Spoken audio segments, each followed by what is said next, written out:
Deyir adamın biri bağçasında oturup bağçanın gözəlliğini seyr edirmiş. Görür ki, bağçada bir dənə böcək bu heyvan pisliklərindən elə yumurlayır, dığırada bu pislikləri yumurlayır, yığır. Baxır, deyir, ey ulu Tanrı, sən hər şeyi gözəl yaratmısan.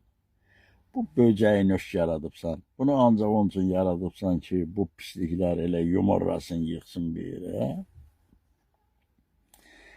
Belə olur ki, bir neçə ay keçəndən sonra bu kişi xəstələnir.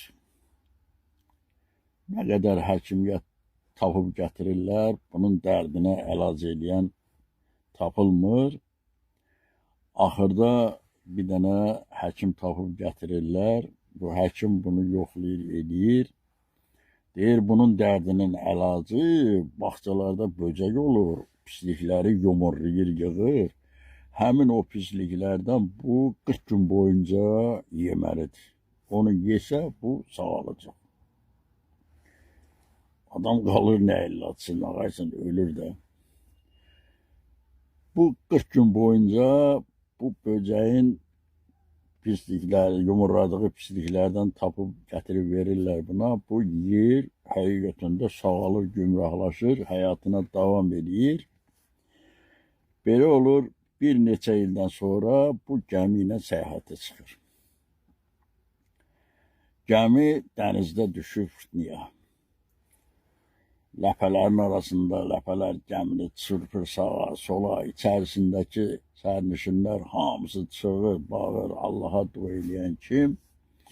Aləm qarışıb bir-birinə, biri baxır, görür ki, biri oturub kresloda keyfinə döyür. Sakitcə oturub. Deyir, qardaş, sən bu boyda zırh-hazırı görmüşsən, heç sən keyfə döyür, qorxmuşsan. Deyir, yox, qardaş, mən Allahın işinə qarışa bilmərəm. Bir dəfə çaşdım Allahın işinə qarışdım. Mənə 40 gün pox yedizirdi.